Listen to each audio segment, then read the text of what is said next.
Good evening, everyone, and welcome again to Training Talk here on Personal Defense Network.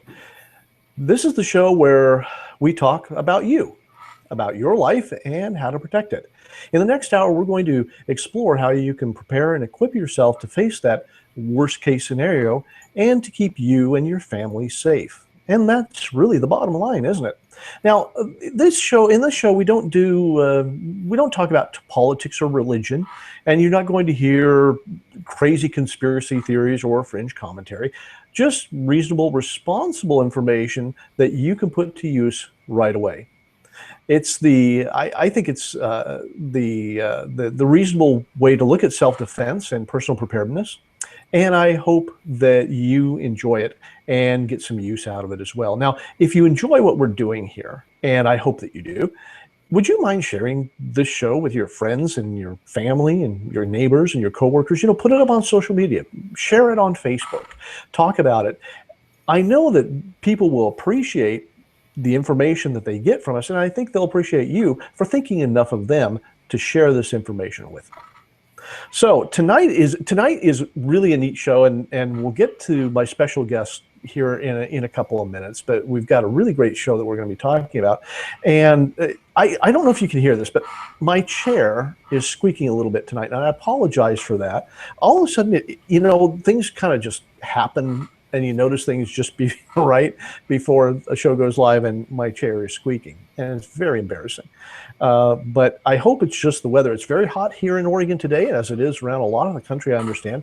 And here in my office, here in Oregon, a lot of buildings and a lot of homes don't have air conditioning, and I'm suffering with that as well. So if I start perspiring in the middle of the show, don't worry. I don't have any dread disease. It's just that it's very hot in here. I want to talk, before we get to my special guest, I want to talk just a little bit, very briefly, and then we'll get into the discussion. I want to talk about the PDN newsletter, the free PDN newsletter. Now, the PDN newsletter goes out every week, and it goes out to hundreds of thousands of people. And I'm not kidding either. Hundreds of thousands of people get this email, the newsletter, in their email box every week. And it gives you information about the new stuff, the interesting stuff that's happening on Personal Defense Network, and keeps you up to date on lots of things like when Training Talk is airing. And all you have to do to sign up, there are places all over the website, the Personal Defense Network website, where you can sign up. You probably see them. If you're looking at the show page, if you're watching this on the Personal Defense Network site, and I hope that you are, down in the show notes, you'll notice that there is a link for the free sign up for the Personal Defense Network newsletter. Take advantage of that, because it's free, it's easy to get on, it's easy to get off, and it will keep you up to date on all the stuff that's happening right here on Personal Defense Network, and including probably my squeaky chair. I may have to write an article for the newsletter about my squeaky chair.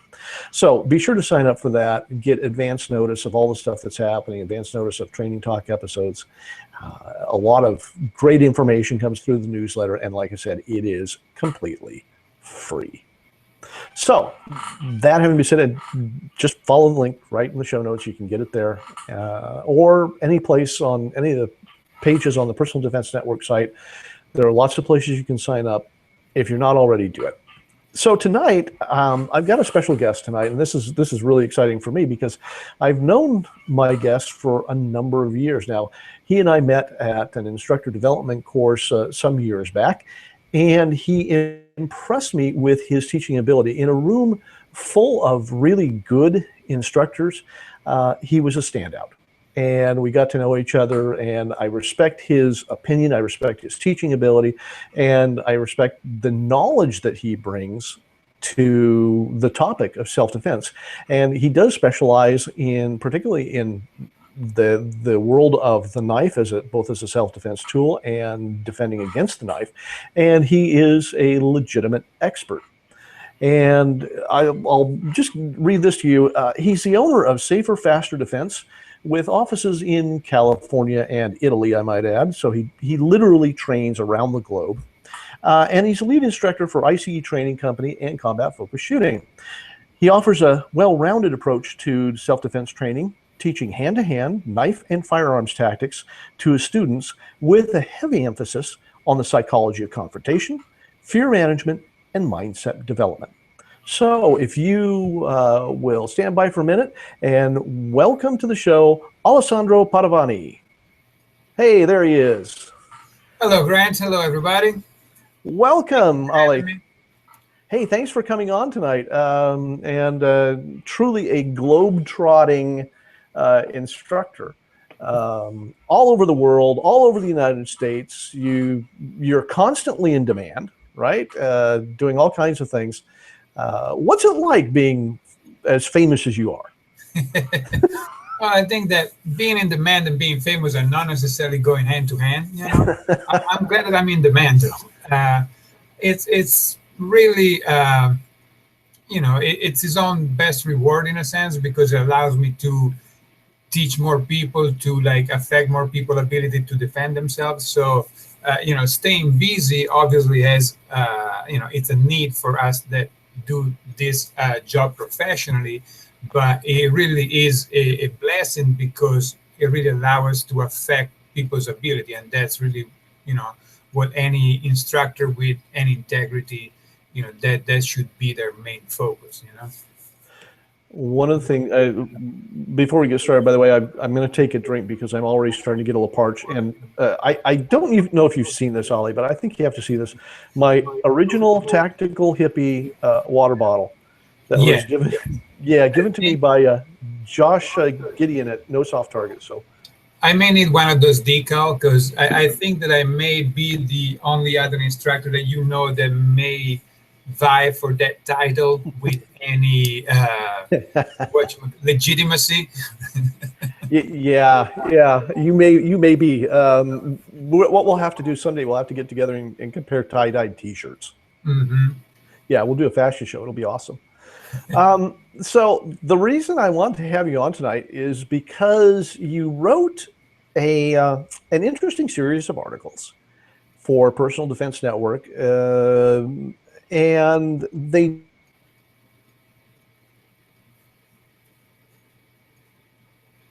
dealing with the knife, both in terms of using it as a defensive tool and also about defending against it. And when I read the first article, which talked about how people fear the knife and why they fear the knife, and how important it is to mitigate that fear in order to drive forward with training, I wasn't really sure where you were going with that. And then I read parts 2 and 3, and it was just, oh, this is really great. And I think it really underscores your thoughtful approach to training. What inspired you to write these articles?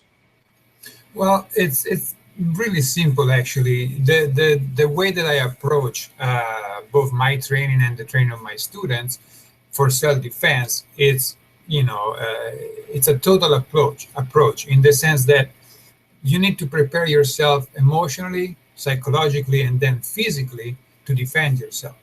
In other words, tactics on their own are not enough. We can become really good at performing some tactics, but if our mindset is not on par with that, if our result is not on par with that, then we are gonna fail when the rubber meets the road. So my main focus is to prepare my students for, first, the worst possible scenario that they may encounter. So, we go back to the plausibility principle and how we need to evaluate our own life and see when we might be in more or less danger, right? And be ready for it. In order to be ready, you need to have a mindset that allows you to respond to a threat. You need to have resolve enough so that you can respond efficiently to that threat, to whichever level of violence the threat determines. Do you find that training that psychological part of it, the emotional part of it, to be harder than training the physical skills? Yes, I think that it is harder in the sense that, we cannot learn to perform physical skills. It may take us a little longer, a little less, but especially when we talk about defensive skills, you don't need to be all fancy about it. We all know about defensive shooting skills, the same skills as with empty hands. The simpler the skill set, the easier it is to learn and retain and then apply under stress, right? On the psychological aspect of it, it becomes a bit more complex because we are really trying to affect how people interpret and respond to the world around them. So, frankly, not many self-defense instructors have that knowledge or have that focus, right? So once you get that focus, you need to really go and study for yourself and learn from instructor that integrate that already, so that you can better serve your students, really. It's interesting. I agree with you that's an under recognized part of defensive training is that part of it. And I also agree with you that most defensive trainers don't really address that in any cohesive way. I mean, there's always that 15-minute lecture at the start of class about, we're going to talk about mindset. You need to have a warrior spirit, and on and on and on. But they really don't approach it in any sort of organized or cohesive way. At least I don't see very much of that, and it's not really talked about inside the world of defensive training instructors either. Yeah, I agree. Like, unfortunately, what it boils down to, normally the little bit about mindset that people talk about, it boils down to a little bravado and to a lot of words that don't necessarily have the meaning that people think their meaning is. And so it becomes in a sense it's not very detrimental for the student that already has by nature or by nurture a fighting mindset.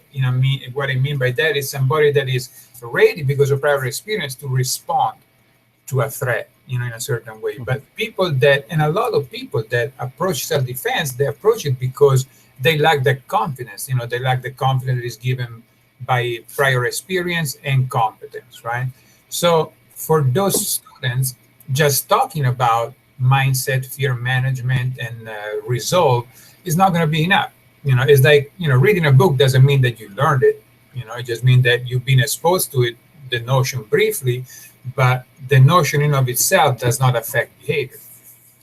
One of the ways that I like to express it is, Ken Murray, trainer at the Speed of Life. We both know him and know him to be a great instructor. One of the ways that he explains that is that you cannot think yourself into a new behavior. You need to behave yourself into a new way of thinking, meaning that knowledge by itself doesn't change behavior, right? We need to see what does change behavior, and we see that is evolution, psychoanalysis, or an emotionally intense event, right? Right. And that is in a little bit, that is one of the ways that we approach all this part, the psychological part, the emotional part of self-defense training, following kind of those principles. So the first article starts with that emotional component. It starts at why people fear the knife. Is that where you typically start when you're dealing with new students? Is that where you typically start with them with regards to the knife, talking about the emotional issues and why they fear it? Yeah, we at the beginning of class, obviously I give a little overview of what we're gonna see during the class. At first, it's just a short introduction to the concept that we're not just learning tactics, but we're also learning the software, if you will, so the mental aspect, what we may need to improve or strengthen, which is again your mindset, your fear management. We also talk about the psychology of confrontation. What does the bad guy uses to take advantage of whichever situation you find yourself in, right? So, and quickly enough, we dwell a little bit deeper when we start to use the knife and start to learn skills that are tied with using the knife against an opponent, because the idea of either defending from a knife or using a knife to defend ourselves carries a lot more emotional baggage than the same idea but using a fire, right? And so if we don't address it, we're going to teach the student a lot of tactics that are not really going to be able to apply in the time of need because they've not been exposed to what the reality of knife defense or the use of a knife to defend yourself means.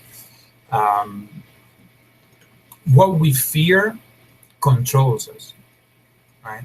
So we need to understand why we fear certain things, because, like, knowledge dispels fear most of the time, right? So understanding that, we can then try to work towards addressing it. Right. I'm glad you mentioned one thing. You talked about showing that emotional part of it to an attacker, and we both know, because we both studied this, that predators are exceptionally good at reading the emotional state of their victims. And this goes for long-term abusers and for immediate attackers as well.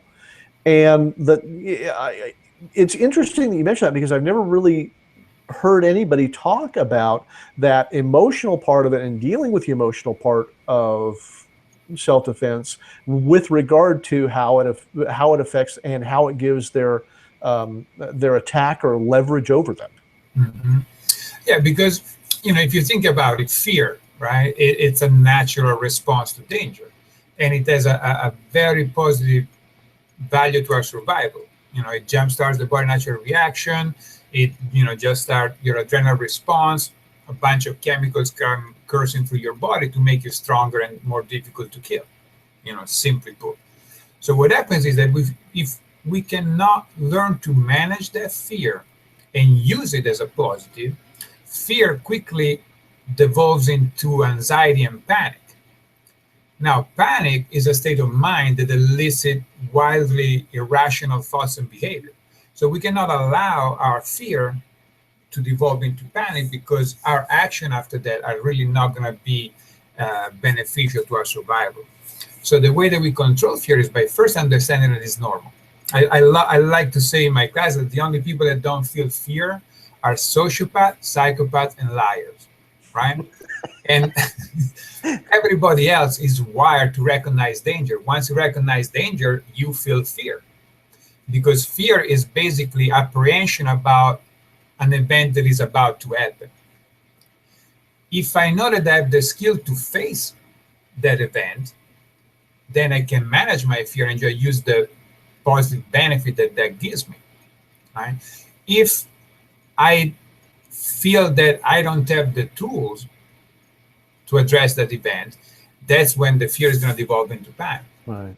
And bravado and fear management are two very different things. And unfortunately, there's a lot more bravado than clinical fear management in our industry. And one of the reasons why I wrote those articles is actually to start to approach that, to start to cooperate with more and more people to change that, because I don't want to keep that knowledge for myself. I want to share it, because I think that most self-defense instructors have good intention. The limits are on knowledge, not intent. So if we expose people, and the Personal Defense Network is a beautiful place for that. Like, there is a lot of really good information here that is, based on empirical evidence, on science, on research. And the goal of the Personal Defense Network is to spread that out so that we can actually make more people safer and maintain integrity doing it. And that is why, one of the reasons why I decided to write it for PDN, because it really works well with everything else that is already on the site. And I'll pause just to remind everybody that if you have not read Ollie's 3-article series, you definitely need to. Don't do it now. Wait till we're done talking. But definitely read those articles, because they are, quite frankly, 3 of the best articles I think PDN has ever published. They are really terrific. I want to get back to this idea of fear and fear of the knife, and how because so many people fear the knife, probably disproportionately, from what I gather reading your article, I think that you consider the fear disproportional to that, say, of the gun. But because so many people fear the knife, that fear can be exploited by the attacker using the knife to control them, perhaps to a greater degree. Do I understand you? Perhaps to a greater degree than if the attacker was using a firearm? I think so, because one of the reasons why I wrote the article is both constantly in my defensive knife classes, I do hear the comment that, oh, I'm more afraid of the knife than the gun, right? So again, what we fear controls us. So the bad guys know that. We all know that, resource predators, right? The predators that want your stuff. They come and they may show you the knife, to elicit that intimidation. Intimidation, basically, to intimidate is to control through fear or violence, right? So I want to control you. I show something that elicits a lot of fear in you. It's going to be easier for me to control it, right? The gun, although it's a more efficient tool to visit violence, right, on people, it has less of an emotional attachment to it because it is seen as a little bit more, how can we say, more detached. It's a tool. It shoots projectiles, but you don't really need to be close up and personal, right? And so there is various things that that I discussed a little bit more in depth in the article, but just a quick reiteration, like the knife needs to be a contact weapon. So we always fear contact with with something that is dangerous more than if it's something that has a little bit of distance. That distance creates a little bit of an emotional buffer, if you will. And so people constantly refer to that, to the fact that they really don't want to have to deal with a bad guy with a knife. They would prefer a bad guy with a gun. And some people go as far as saying that it's going to be quicker to die by the gun than by the knife and less painful.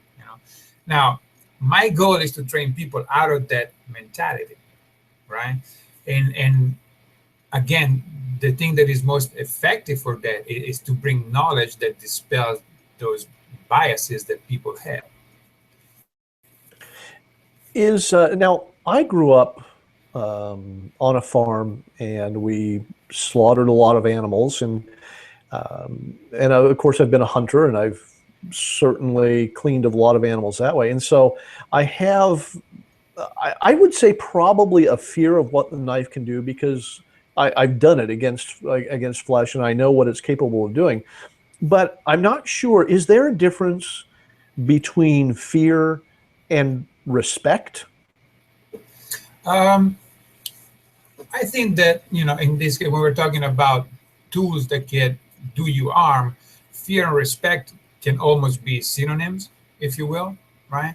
Mm-hmm. As long as it stays within the fear realm, it doesn't turn into panic, right?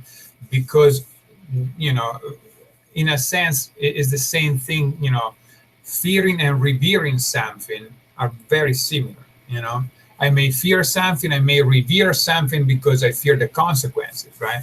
So, but going back to the emotional part of it, and this is like goes on. I talk to a lot of friends of mine that are hunters, and shooting the animal is actually kind of easier.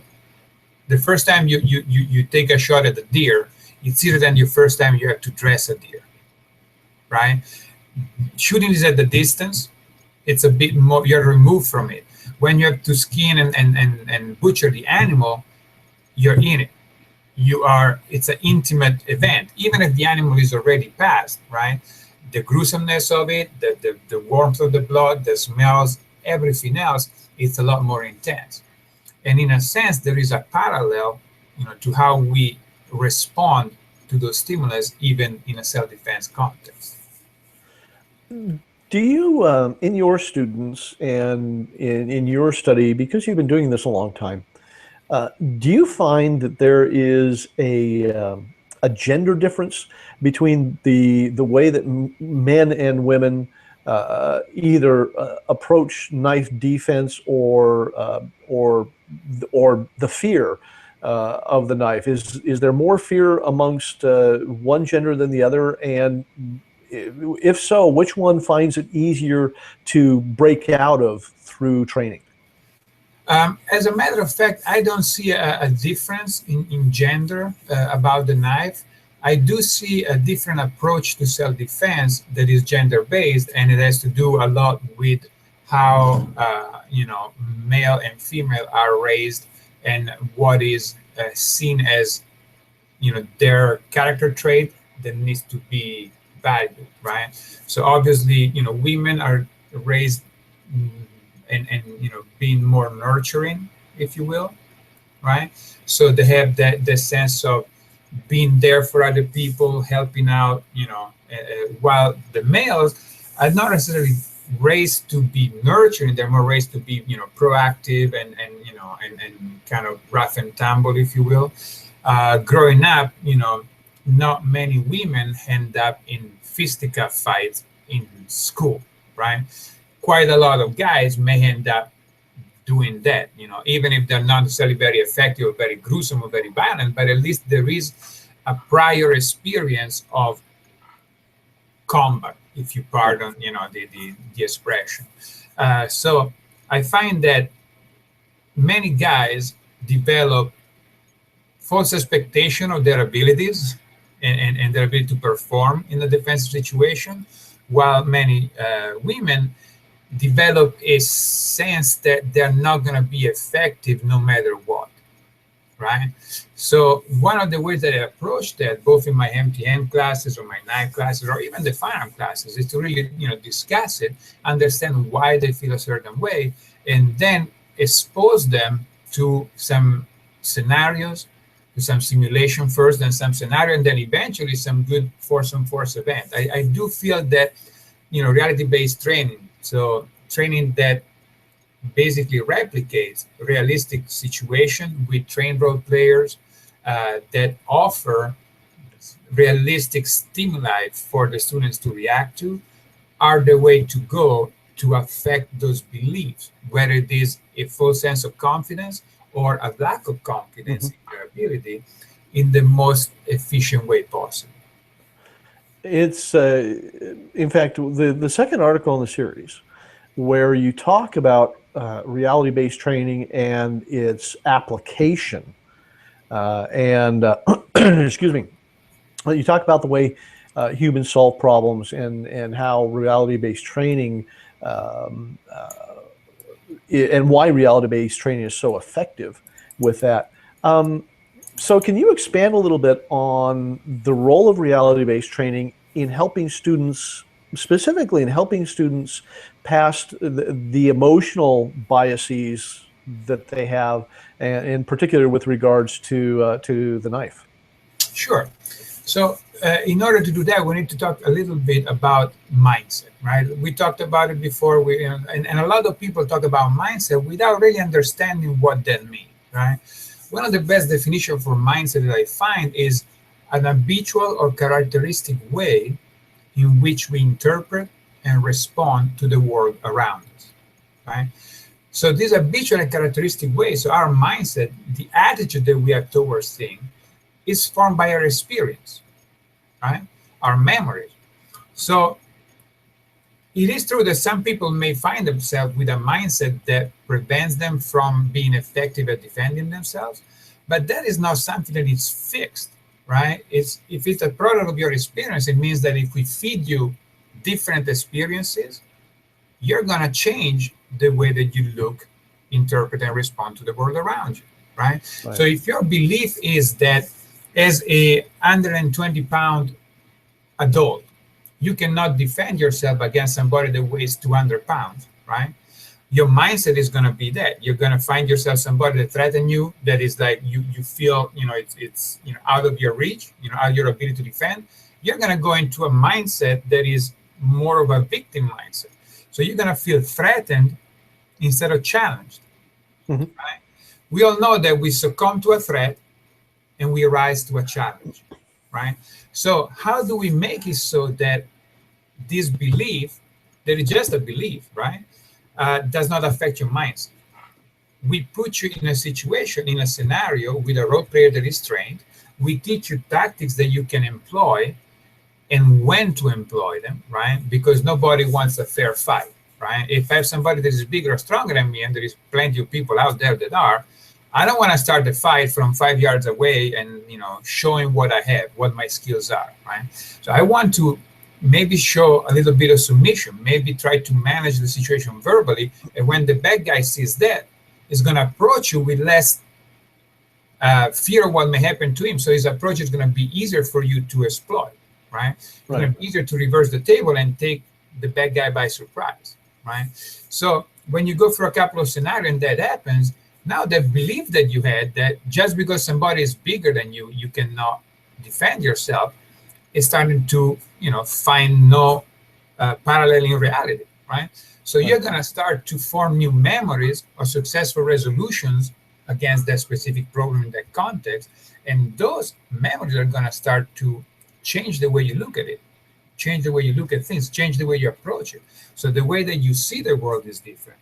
The way that you interpret it is different. And the way that you respond to it is going to be different. And I find that professionally run reality-based training is the quickest way to rewire that, right?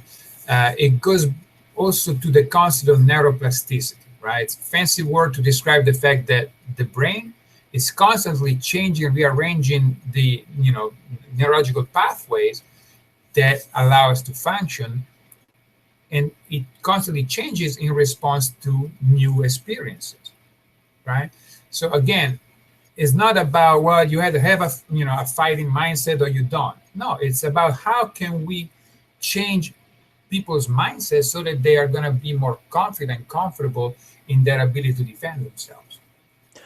And again, this is not about bravado. It's and I'm glad. I think it's important to keep pointing that out, because most of what we talk about in mindset usually, as you said, boils down to bravado.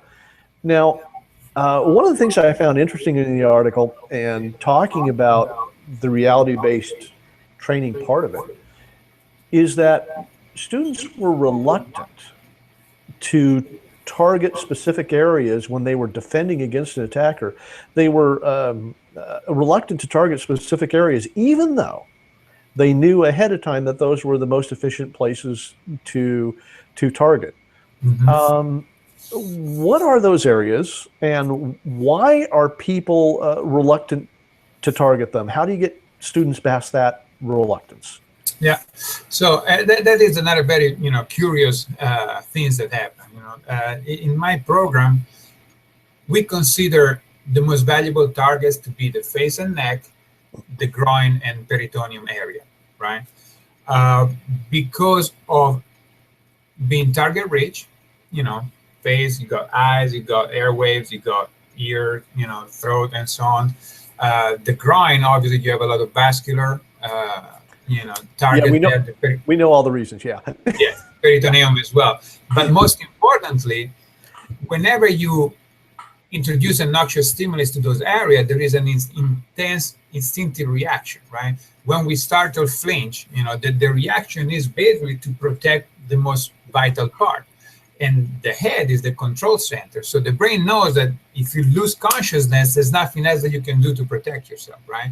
So that is one of the reasons why the hands come up towards the line of sight, in relation to the threat, so that we can better protect this area. So it stands to reason that when the bad guy is attacking me, I want to redirect his priorities rather quickly.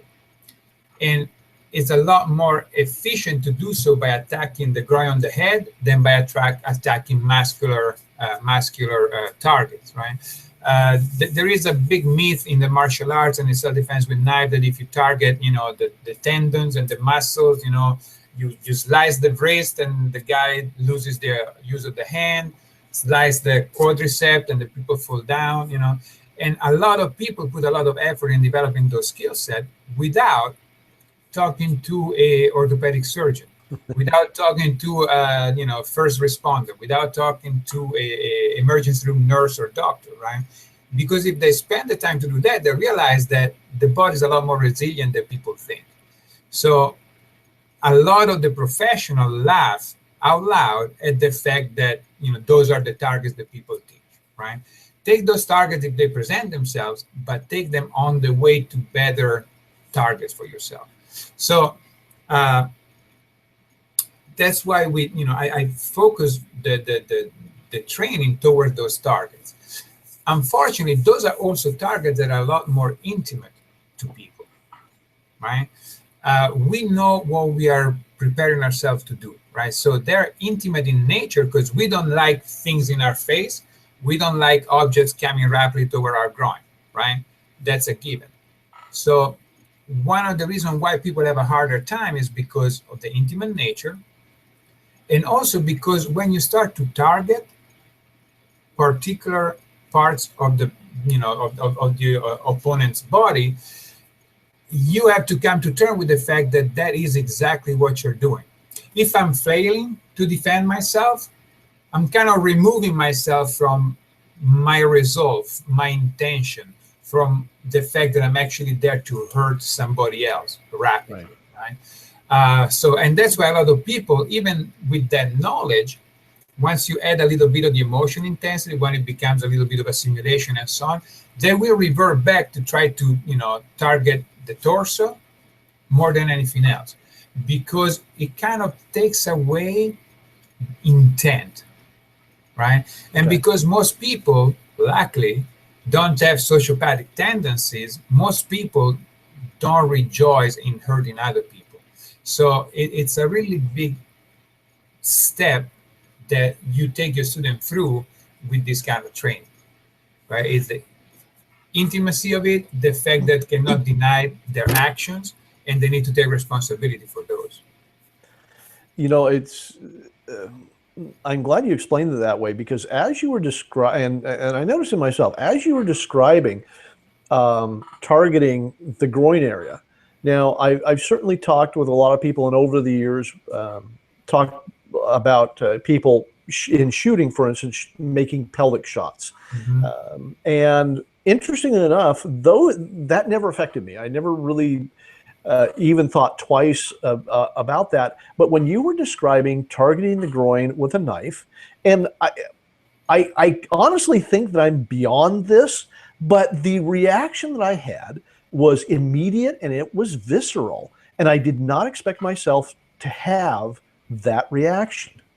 Oh, it's an understatement that is visceral and immediate. Like I see constantly, right? When you see people, like when the students start to practice against one another, and obviously there's no intensity, we're just developing skills. So you have protective gear so that you can actually attack the areas that are necessary to attack. So we have face masks, neck protection, groin protection, right?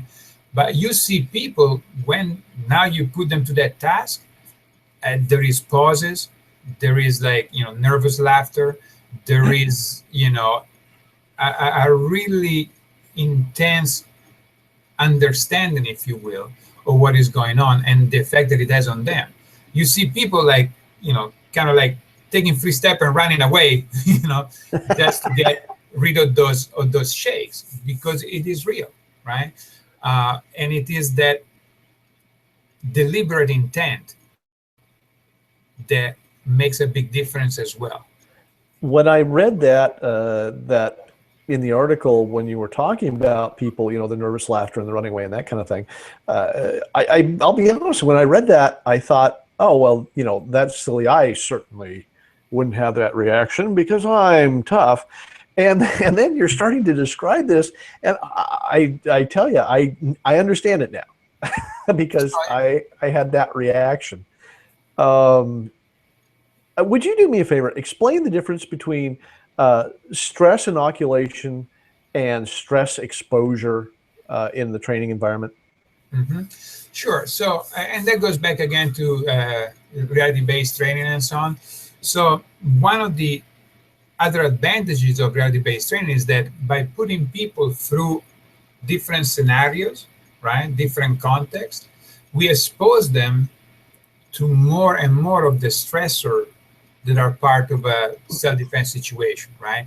Fear of what may happen to you, fear of bodily harm, fear of your ability to face it, right? So inoculation, if we start from a medical perspective, is exposing the body to small doses of something so that your body immune system can start to build defenses without being overwhelmed, right? So it's the same thing on a psychological level. Like in psychiatry, stress inoculation training is when they expose people that have been traumatized by some event. They expose it to the same stressor, but in smaller doses, so that people can learn to cope with those stressors at that level. Once they learn to cope with that, you up the intensity of the stressor, and so it's kind of a binary thing where the person gets better because you give them the opportunity to get better, right? Not easily, but by upping the intensity gradually so they can learn to cope with it and so on. Now, that is what we call a cure, right? Stress inoculation training is for people that, or therapy, if you will, in this case, is for people that have been through emotionally shocking, if you will, event, and they need to get past that trauma, right? What we see also is that it can be used, the same principle can be used as a prophylaxis, as a cure. Sorry, instead of a cure, as a way to prevent something like that from happening. What I mean is, even if I'm not being exposed to an emotionally intense event, I can learn to prepare for it. Even if I've never been into a knife fight, right? I can learn to emotionally prepare for it by being exposed to increasing doses of what the reality would be like, right? So having a role player that elicit visceral reaction by using the right words, the right tone of voice, a congruent body language, right? And he attacks you with a certain weapon or in a certain way, would allow you to be better able to face that threat in real life. Because remember that one of the main things in reality-based training is the fact that our subconscious brain, our limbic system, so the amygdala, which recognizes the dangerous stimuli, right? The amygdala doesn't have the luxury to distinguish between a real and a fake threatening stimulus. So whenever there is a threatening stimulus, our limbic system reacts to it as if it was real. So the benefit of that is that in that way, it's going to expose us to some gradual fear management. We're going to feel the effect of the adrenal discharge in our body. We're going to feel the effect of those chemicals in our body. We're going to feel the effects of the changing blood flow in our body, which is going to better prepare us once we find ourselves in a realistic situation, because now we are comfortable with it, or at least more comfortable than we were, right? So the stress exposure training basically exposes to the stressor that elicit our body's natural reaction, and the more we do it, the more, like, the higher the level of exposure is going to be, the intensity is going to be, and the closest to real life we're going to get our student. Okay, that makes sense. That's one of the things that unfortunately you didn't have enough room to go into in the article, and I thought it was I'm glad actually that you made the distinction between the two, because I think it's an important distinction for people to understand. Yeah. Interesting enough, now you and I have known each other a few years now, and there's a question that I've never asked you, and I've always wanted to, and that is, how did you get started? How did you get your focus on knife defense? Well, my background, like growing up and so on, is from martial arts and stuff. So I was drawn into that, the MTN stuff and so on. When I moved to San Francisco, I did a lot of work with Michael Dialba, is a grandmaster, modern Farang Musu, and it's a system that is focused heavily on the knife arts, right? So I got interested in that because it's an option that is at close distance is almost as effective as a handgun, right? But say California, Italy, where I grew up, it's really hard to get a concealed carry permit. In my youth, I traveled extensively in third world countries, working abroad, and both in Europe, North America, South America, Africa, all these places where you may encounter some danger, right? And you're not going to have the opportunity to have a firearm with you, but you can most often than not have a knife with you, right? It's a knife that you use camping, it's a knife that you use by everyday chore, but it also becomes a very, very efficient tool to defend yourself. So out of necessity, really, I kind of focused on the knife and how to streamline, because again, martial arts are lovely for certain things, but martial artists take a lot of pride in performing very complicated motor skills. We know that the more complicated something is, the harder it is going to be to apply it under stress. So I really endeavored to streamline that, to just use, make it as simple as possible, so that most people can actually learn it and then use it under stress if the need be. What do you see based upon your experience? Mm-hmm. Because you've got a phenomenal range of experience all over the world, and in the United States today, what do you see as the role of the knife in self-defense? Well, in a sense, knife is a tool. And on the range, most people you see that come to your shooting classes have a knife in the pocket, right? Right. But when you ask about training, it's like, big guys all over, but well, I have my gun and so on and so forth. So the role of a knife in self-defense, I see it as not everybody can carry a knife. Sorry, not everybody can carry a firearm, and you cannot carry a firearm everywhere, right? So the knife is kind of a supplement, right? You can carry a knife most places that you cannot carry a firearm, right? You may be in a situation where you do carry your firearm, you have a concealed carry permit, right?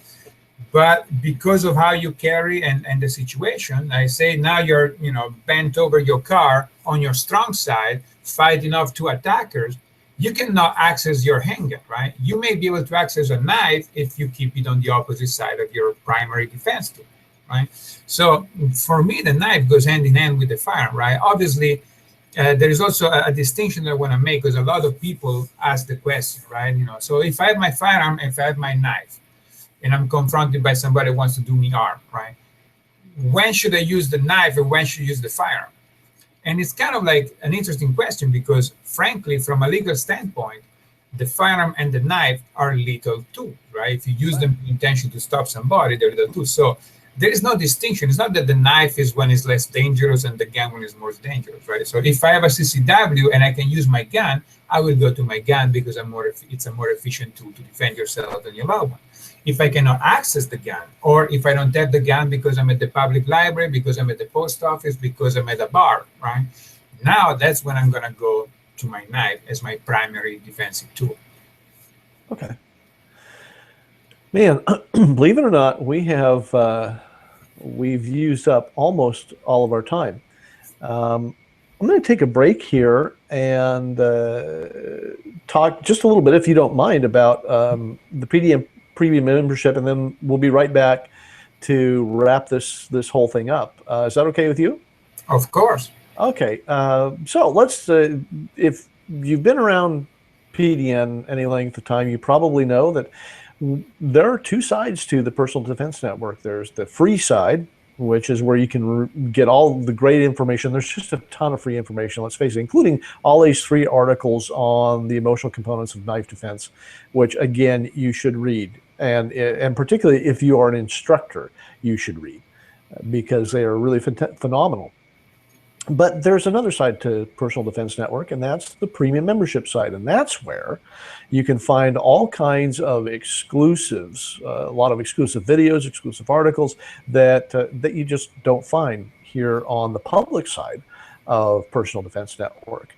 And one of the cool things that we do, I'm going to pop in and just kind of show people this, because this is awfully neat.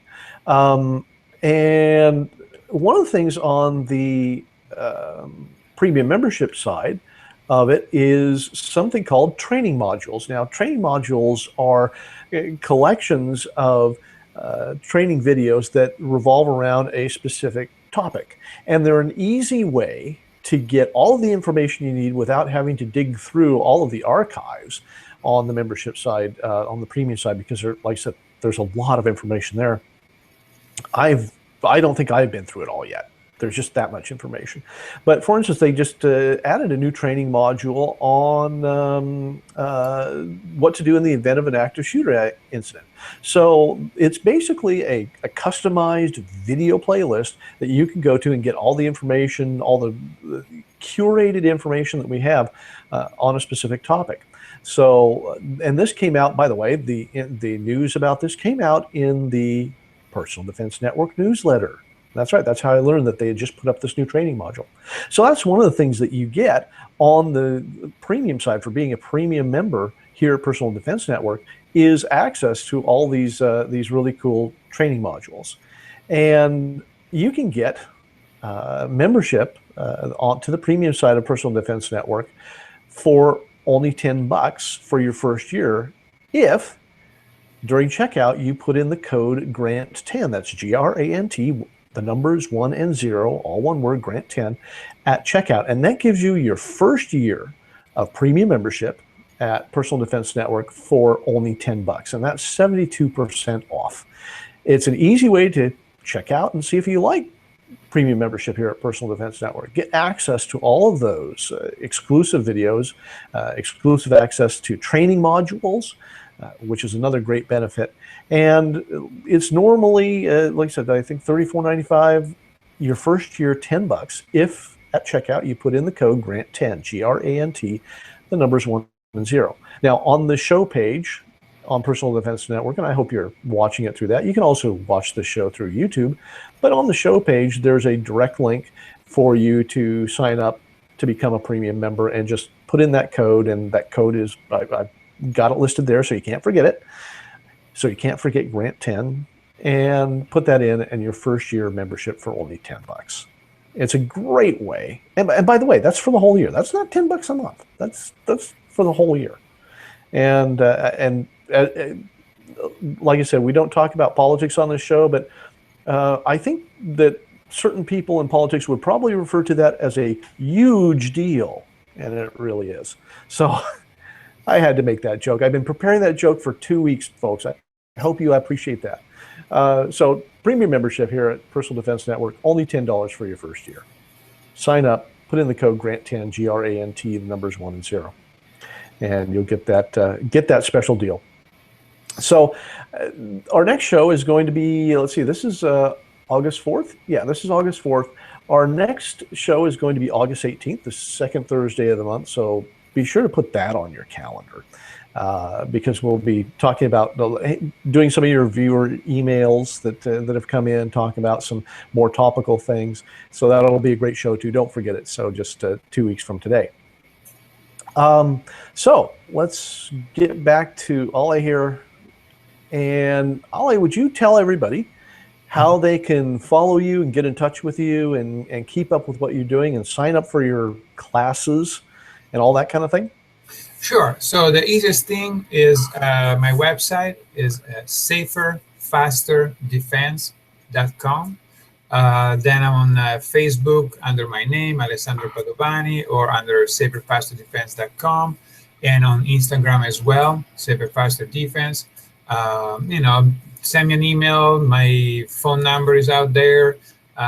You can sign up for my classes on the website. I'm kind of working on increasing my social media exposure, if you will, but old dog. It's not that easy to learn new tricks. Old dog. Yeah, you don't have. Yeah, we'll compare gray hair. How much gray hair do you really have? Yeah, some old dog. Yeah, and like I said, you do. You teach in Italy a couple of times a year too, and yeah. So. It's been again pretty busy, and also thanks to being on the Personal Defense Network training tour, gave me a little bit more exposure. So I go back to Italy every twice a year.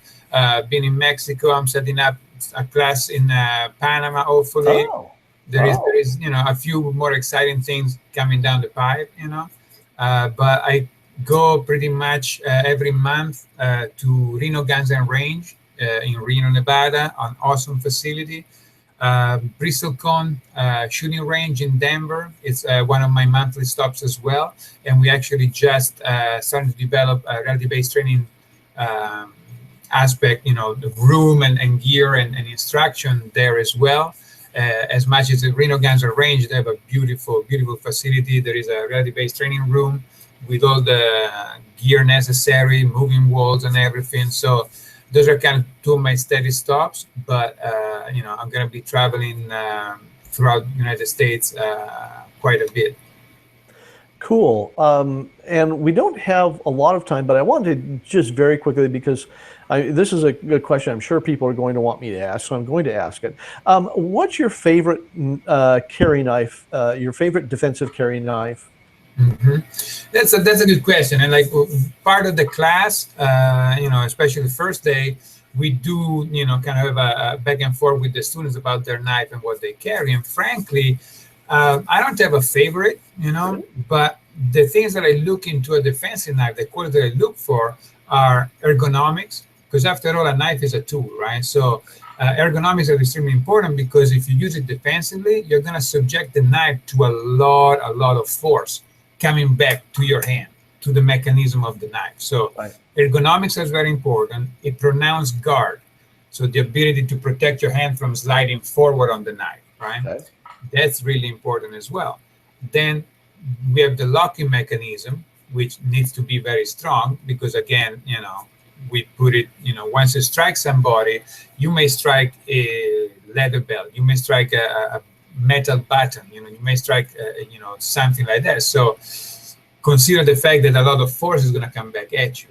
So a strong locking mechanism, access lock by Benchmade is one of my favorite. Liner locks are good as long as the liner it's very thick. There's a lot of flimsy liner locks, and because of their flexibility to close, they're also flexible to bend, right? So you don't want to trust your digits to a below par kind of locking mechanism. And the other part that may fail is the pivot, right? So where the blade and the handle comes together. So I really don't have a favorite one. I'm not really concerned with the shape of the blade, because as long as you keep the blade sharp, it's gonna slash and it's gonna stab, right? So make sure that the knife that you choose to carry fits your hand well and it's safe. Benchmade is one of my favorite company. Other company that I always, I have no concern with is Spyderco and Zero Tolerance, right? Those are the three companies that I've never really seen any of their products fail. And two of those companies, Benchmade and Zero Tolerance, are based right here in Oregon. So support Oregon companies, people. All right, let's wrap this up. Ale, thanks for coming on. It's a pleasure. And folks, I consider Ale the expert on the defensive use of the knife. And I mean the expert. And if you take one of his classes, you will not be disappointed, because he's a phenomenal instructor. I just want to remind everybody about the free Personal Defense Network newsletter. Be sure to sign up for that and join the hundreds of thousands of other people that are getting that in their mailbox every week, and get all that great free information. Also, consider signing up for a premium membership right here at Personal Defense Network. $10 for your first year. Just use that code again. That's right in the show notes there on the show page, hopefully that you're looking at. And if you forget it, Grant 10, GRANT, the numbers 1 and 0, get you that deal. Don't forget our next show, which is 2 weeks from now, which is I keep having to look at the calendar. Ollie, that's how bad my mind is these days. I have to look at the calendar. The 18th, 2 weeks from now, the 18th, same time, 6 p.m. Pacific, 9 p.m. Eastern. Be sure to join me then, and we'll have another great show. And Ollie, thank you very much for coming on, my friend. And we'll do it again soon, okay? Great, thank you. Appreciate it. And maybe you and Chris should come down and stay by the ocean a little bit, just to clear that fog that seems to be pervading your brain. Okay, I will do that. All right. Everybody, thank you for tuning in, and good night. Have a good night, good weekend. Stay safe, and remember, don't let what you can't do interfere with what you can do. Good night. Good night.